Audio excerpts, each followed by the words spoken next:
Everyone. Again, another one. I read the comments to be honest, and a few people asked me about the Webb fight. Um, so first of all, I'm gonna do the Tony Yoka video soon as well. The Yoka fight was the one before Webb. So basically, I'm not gonna go into too much detail, but after the Yoka fight, I was fucked. I got a concussion in the Yoka fight. I got back home from Paris and I was fucked to be honest. Both my eyes were swelled shut. My forehead was badly swollen. I think my forehead that was swollen. My forehead was so swollen it were closing my eyes. So yeah, I remember agreeing to a fight July 27th in Sunderland against Lee Carter, and that was going to be my last one. I was going to have that and then have a few years off. That was my plan, because the Yoka fight has sickened me off badly. And yeah, I said, look, I'll have one more up there. A couple of weeks went by and Joe Joyce were boxing. They said Joe Joyce and Nick Webb were going to happen on the Wyatt Parker show, and Joyce pulled out. Now, this is the honest truth. I boxed Lenroy Thomas March 3rd, I think. I trained hard for that one, but from March 3rd to boxing Tony Yoka, June 23rd, I'd hardly been in the gym. I'd put on probably over 2 stone. And by the time the Webb fight came around, I'd not been in the gym at all. After Yoka, I honestly think I remember Mick Marsden coming to a back garden to take me on the pads. Yeah, I'm not even sure. I don't think I even ran or nothing. Didn't do anything, to be honest. But I messaged her anyway and said, look, when Joe Joyce said he's not interested in the Webb fight, I thought, right, instead of boxing in Sunderland for free, I'll box this Nick Webb. Because I thought the money would be alright. So I messaged Ed and there was interest, and they said, yeah. Because at the time, Mick were managing me, but I was managing myself. I didn't have a manager's license, but I kind of took over managing myself way before this. So I was talking direct to Ed, and I said, I'll have the Webb fight. So he came back with an offer. It was 20 grand, £20,000. Obviously minus deductions, 10% I was paying to the trainer. Train and obviously have the manager's license, 10%. So 2 grand tax. Well, I'm not sure what that would have been at the time, whether 20% or whatever. I earned well from the Yoka fight and the Thomas fight as well, so I'm not sure. He said 20 grand, and I said, I'd like a bit more than that. And Ed said, so I'll give you a bonus. If you beat Nick Webb, I'll give you an extra 30 grand. Because he didn't think I could win. He didn't give me a prayer, didn't think I had a chance. And I'll be honest, up until at that point, I weren't very confident myself, because I know I weren't training, but that weren't my worry. My worry were the Yoka fight. It really sickened me off, to be honest. I was feeling pretty rough. But anyway, so I said to her, I said, yeah, I accept it. So I took the fight. And when I took the fight, I think maybe, what was it, about 10 or 12 days away? I went on the pads once we make, and that was it, really. I thought, no point training now, because I'm not going to get any fitter. Just rest up. My face, I got swelling down on my face. And I started to feel a bit more human, to be honest. I thought, I don't feel too bad. So I've got my 20 grand purse, which probably, after tax and that 10%, probably may have cleared 12, 13 grand. I got a few sponsors as well. So like, I don't know, 15, 16 grand. And I thought, right, well, if this is it, if Webb beats me, I'm done. But I've got a little bit of money. So that's what it were. The 30 grand bonus, I weren't feeling very confident. So I go down to London on the Wednesday, public workout at some big shopping centre. Enjoyed it. Always enjoy fight week, to be honest. I never went out. I don't go out very often. So fight week for me was good. On the Thursday, I did the press conference, and then my mate from school was in One Direction, and he was an X Factor judge, and he got us in to watch these auditions. Robbie Williams, Simon Cowell. I had a good day. Then on the Thursday night, went to Shoreditch, an evening with kind of night, this boxing event. So I was there. I did that. I tried going out in Shoreditch and that, and had a good night, really, to be honest. I had a good one. Weighed in, seen Nick Webb. I seen him all week, and you know what? The nicest fella again. He is a really good bloke, Nick Webb. Really nice. And I got talking to him, and to be honest, you're really nice and easy going, and we had a laugh. But they're the ones I would worry about. You know, the aggressive ones, I'd think, well, I'm not too bothered about you, really. But he was quiet, having a laugh with me, and I thought, I wasn't sure what to make of him. I'd watched a lot of footage of him, and I weren't like wildly impressed, but I thought he can punch. He was a decent amateur. I think he got to the ABA final. So yeah, I was worrying a bit. And then fight day came around, and I remember was at the Novotel in Greenwich. I think it was the Novotel in Greenwich. It was a nice hotel, actually. And I remember waiting to get picked up, because Matchroom would send cars and that, and they'd pick you and your team up. There were only me and Mick, and then Danny were there, and Disco Dave. So that was it, really. I never really had a team. It was just a few mates. Mick would come on the day and we'd crack on. And I remember sat in the lobby, proper. I was nervous, I was really nervous. I was nervous for the first time. I thought I might get hurt here, because the Yoka fight were in my head, and I knew really medically I was lucky. I didn't think I'd be boxing after the Yoka fight. Yeah, to be honest, I was really bad after the Yoka fight. I was sick as a pig. So I was really nervous. I got to the venue. I'm having my hands wrapped, and you know what? I didn't want to be there at all. And I felt an hand on my shoulder, patting on my shoulder, and having my hands wrapped. I weren't in a good mood. I didn't want to be there, to be honest. At that point, I was picking up the money. That was it. Cause I knew I was getting a few quid, and I thought that was what I was there for. I weren't in a mentality like I need to win. I just wanted to get in, not get hurt, and get out. I felt his hand on my shoulder. I thought, fucking hell, who's this? Turned around like that, it's Nigel Benn. And I thought, so I looked at him, and he's like, how you doing, Dave? And I thought, fucking hell. So I stood up, shook his hand, and said, I'm good, mate, how are you? He said, oh, my mate's a big fan of yours. And I thought, oh, that's nice, thank you. And he goes, look, tonight, you're going to do it tonight, you're going to do the business, you're going to probably give me this big G up and that. And I looked at him and I thought, all right, go on, I'll have a go. And that's what I literally thought. I thought, you know what, fuck it, I'll have a go. Because I was always a fighter, really. I said, you know what, fuck it, yeah, I'll have a go. So he left, I've sat down, Barry Earns come in, speaking to Barry. At that point, when I was flying high, Barry was like a big backer of mine, really. He was always seeing me, he was nice to me, to be honest. He was good. And I did an interview with Sky, and I started to feel a bit more, had a bit of a buzz to me. I thought, yeah.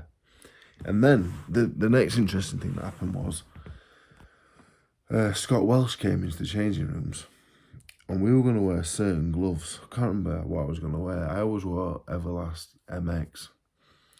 And Scott Welsh came in with a pair of Reyes, and he said, we want to wear these Reyes. And I said, okay.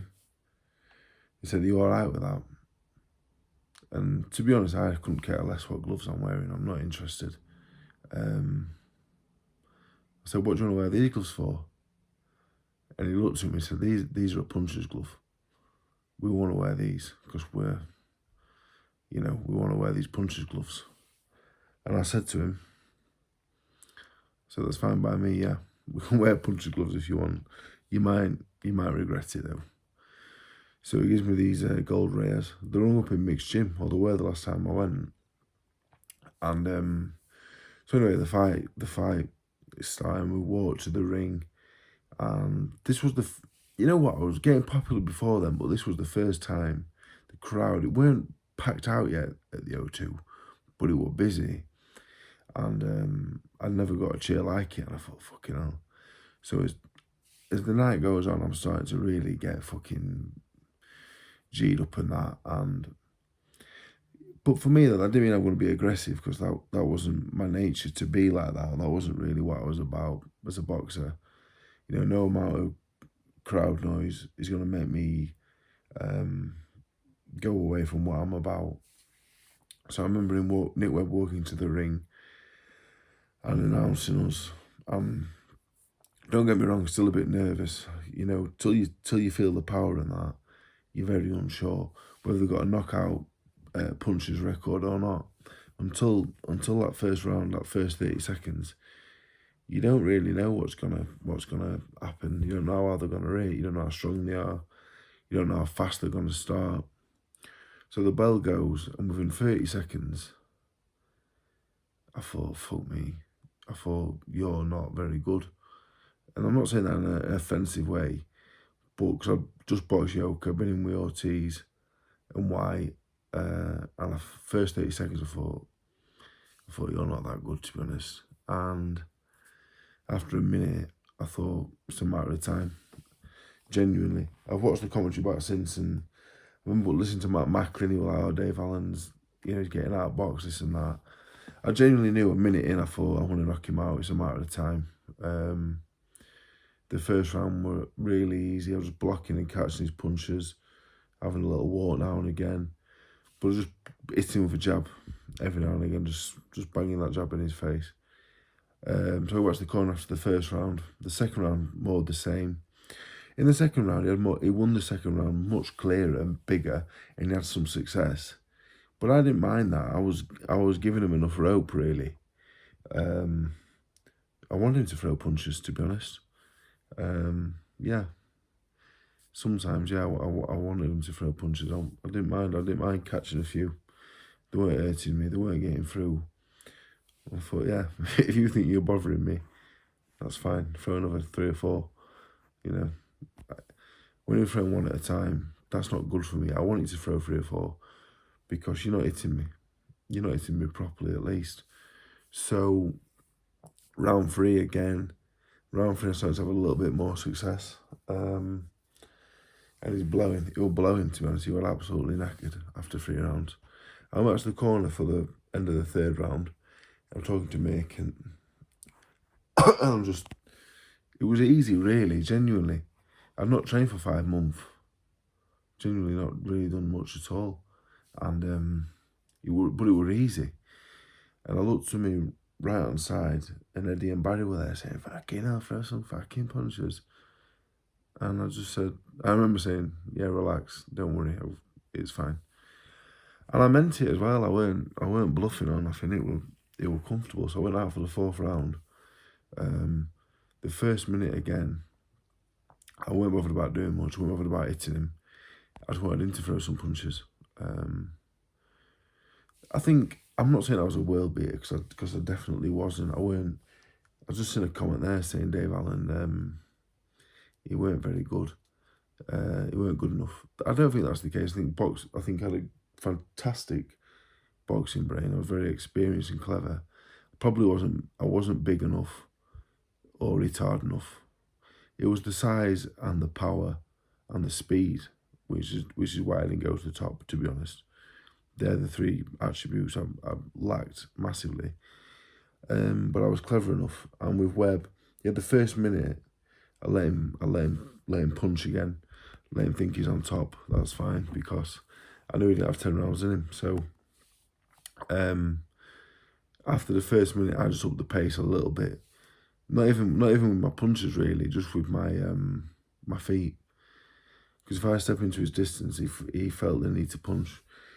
He was a decent boxer, do you know what I mean? Textbook, but as I was stepping onto him, he could have grabbed hold, he could have pulled my head down, he could have took a walk, but he weren't, he was punching instead. And I knew that, so I was just stepping into distance really, and he was punching. He was just punching. His only defence really was attack. I could feel the sting going out of the shots. Halfway through the round, I watched it a few months ago actually.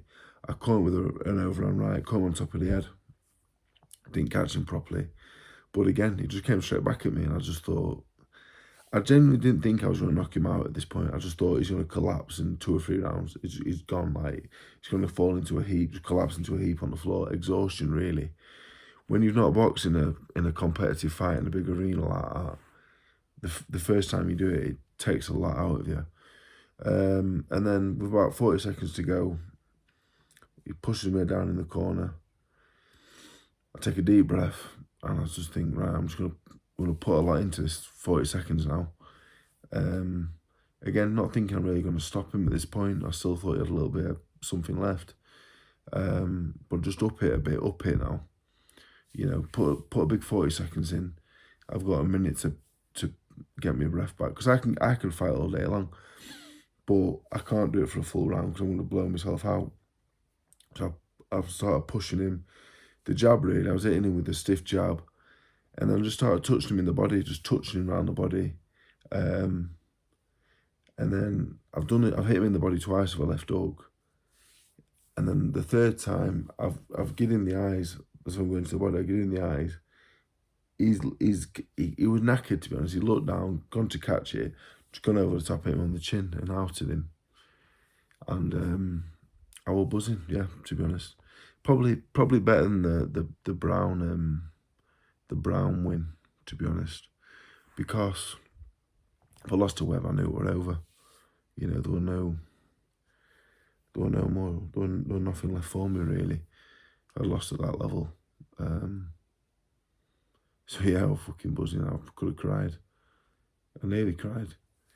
And you know, I went to see Nick, and really nice fella. His team was sound. And yeah, it was great. It was a great moment. I did my post-fight interview.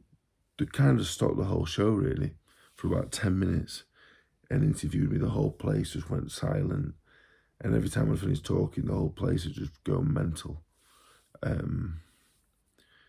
was nice, yeah. I felt, for the first time probably in my life, I thought, fucking hell, these people like me. And it was unbelievable. Emotional, really. And then went back to the changing rooms, went to see Nick. And I said to Scott Welsh, told you not to give me them punches gloves. But he was a lovely fella as well. Really nice bloke, actually. And I was a Scott Welsh fan as well. Like, obviously not at the time, but I've watched his old fights. Big fan of him, thought he was brilliant. And yeah, and that was it really. I got my bonus. And with the bonus and the purse, I put that money together and I bought my first house. Just a 3-bed, semi-detached in Doncaster. It weren't worth 3 figures, but it were mine, do you know what I mean? And I was really proud of it, to be honest. I brought up council house with fuck all, and I got this money and I bought this house, put a deposit down, and it meant world to me really. I was really, really happy, and yeah, the Webb win really, Nebo, then Bracamonte, then Brown, and I guess Price as well, because Price financially, you know, was the biggest one. So all started with Nick Webb. But that's the story of the Nick Webb fight, and it was fucking brilliant.